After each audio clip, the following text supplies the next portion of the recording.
semiestatal se me aplicó la ley antiterrorista porque me declaré sumiso. Y eso en aquel tiempo resultaba ser una cosa como bastante compleja. Arriesgaba hasta tu crédito personal por estar en contra de una institución, la institución militar, sobre la que ya decía Ciro en su primera intervención, asientan los imperios. Discrepo de Ciro en cuanto a que efectivamente no creo que haya hoy un único imperio. Nunca hubo en el planeta, desde que existen los imperios, un único imperio. Siempre ha habido diversidad de imperios y yo creo que hoy estamos en una situación de creciente militarización, no tanto como a veces se señala, en cuanto a que la militarización potente que dio lugar a la Primera y a la Segunda Guerra Mundial supuso poner al servicio de la estructura militar un 40, un 45% de la economía de los países implicados en la cuestión militar, y hoy no estamos en esa tesitura, quiero decir, no lo digo yo, lo dicen autores mucho más prestigiosos y mucho más sabios que yo, evidentemente. Por ejemplo, Adam Tooze señala que como en la Primera Guerra Mundial los países implicados en el conflicto habían estado invirtiendo en la industria militar entre el 40 y el 55% de sus economías. Y en la Segunda Guerra Mundial una cantidad similar. Afortunadamente hoy no se está dedicando tanto dinero a estos asuntos, pero es verdad que existe una gran preocupación porque después de la ruptura del modelo keynesiano, de ese capitalismo requisado que nos iba a permitir vivir del 15 para arriba a los países del norte, a costa de esquilmar los recursos de los países del sur, después de esa ruptura, digo, del keynesianismo en la Europa occidental y en el mundo occidental, nos estamos encontrando con que emergen otras potencias que están diciendo que también quieren participar en el juego y quieren participar en el reparto. Y participan en el reparto también de la misma manera, como decía Ciro, que hacen los imperios, a base de aumentar sus recursos militares. Y eso lo está haciendo no solo Estados Unidos. Estados Unidos el próximo año pretende, con el gobierno de Trump, pasar de 957.000 millones de dólares de presupuesto a 1.500.000 millones de dólares de presupuesto para la estructura militar, pero eso también lo está haciendo China, y lo está haciendo Rusia, y lo hace en menor medida la Unión Europea, que ya deja de ser el imperio que fue a través de lo que eran sus grandes potencias, Inglaterra, Alemania, Francia, y en menor medida España e Italia, en mucha menor medida. Yo, como vengo de la docencia, se dedicaron a aguantarme los chiquillos y las chiquillas durante casi 40 años. Les he dejado unas anotaciones aquí, en letra grandita para que no pierdan vista, con algunas reflexiones que me hago y que hago en compañía de otras personas que sobre estos asuntos reflexionamos, tratando de abrir luz sobre cuál es la situación en la que realmente estamos ahora.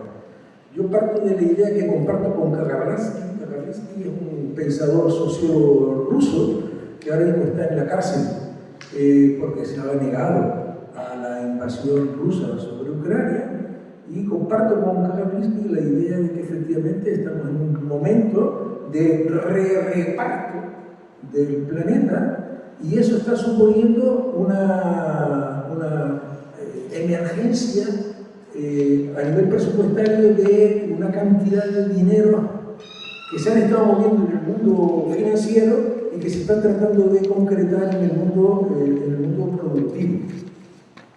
Dinero que van y se destinan a la industria militar. Y parto de una premisa que comparto con Evaristo Páramo. Evaristo Páramo era el compositor de La Joya Records. No sé si ustedes han escuchado ese grupo, y me encanta, sigo escuchando. Evaristo Páramo decía hace un montón de tiempo, en la década de los 70, decía, y lo tienen ustedes al principio: va mal el negocio, manda la caballería. Y eso es lo que nos está aconteciendo desde que en la década de los 70 nos empiezan a advertir que el capitalismo empieza a hacer agua, Pero ya no empieza a ser agua como se abordaba, recuerdo cuando leía sobre los ciclos de Kondratiev, en la Internacional Comunista, allá en 1921, se discutía sobre estos ciclos y se hablaba de que efectivamente los problemas de la crisis del capital son endógenas, no son exógenas, y que son ciclos que se van a mantener de una manera cíclica. Eso que se señalaba en aquel entonces ya no tiene algún encaje de actualidad. Ya no tiene algún encaje de actualidad. ¿En qué sentido? En el sentido de que el planeta está ya prácticamente agotado. Nosotras, ahora en agosto, en Canarias, ya habremos consumido lo que teníamos que haber consumido para mantener esto, un planeta en condiciones normales. En marzo, los norteamericanos ya consumieron todo el planeta y ya están por el tercer planeta. Y en Europa están en la misma dirección. Por tanto, ya no estamos hablando de una crisis normal del sistema del capital, sino estamos hablando de una crisis que es terminal, que va a suponer tener que cambiar radicalmente los esquemas, y los esquemas incluso políticos, y los esquemas también políticos. Ya no vale el discurso que defendíamos hace mucho tiempo cuando leíamos estos discursos como los del tercer congreso de la Internacional Comunista en 1921.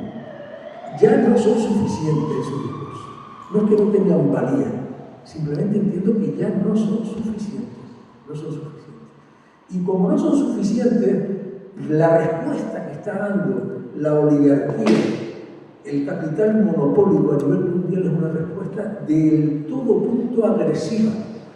Buena parte de la población mundial es población sobrante. Somos humanos sobrantes, y me incluyo. Nosotras ya estamos empezando a ser sobrantes, porque no estamos en el primer mundo. Y salvo la potencia y las personas que habitan en ese primer mundo, el resto, en cualquier momento vamos a hacer como digo, muchas de las personas que estamos aquí hemos firmado un manifiesto del que les hablo ahí. Otra paz es posible. Ese manifiesto que hemos firmado un grupo de personas a nivel del Estado español y de Canarias. A través de ese manifiesto, y leo, apelamos a la sociedad civil a asumir una responsabilidad colectiva inaplazable, convertir el anhelo de paz en una fuerza política capaz de impugnar el orden militar que se nos impone bajo el pretexto de la seguridad. No buscamos adhesiones pasivas, sino la movilización consciente contra los pilares del régimen de guerra permanente, el rearme, la militarización de la vida pública y la normalización cultural de la violencia.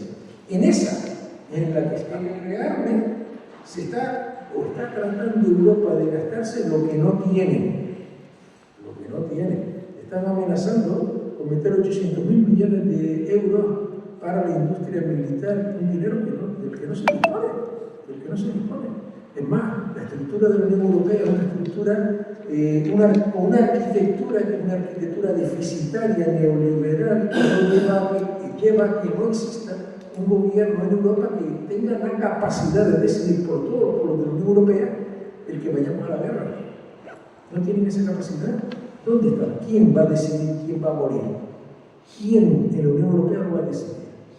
Entonces nos están tratando de inocular miedo en torno a una propuesta, que claro que viene a generar el miedo, una propuesta que difícilmente va a ser realizable cuando hablo de los 800.000 millones de dólares.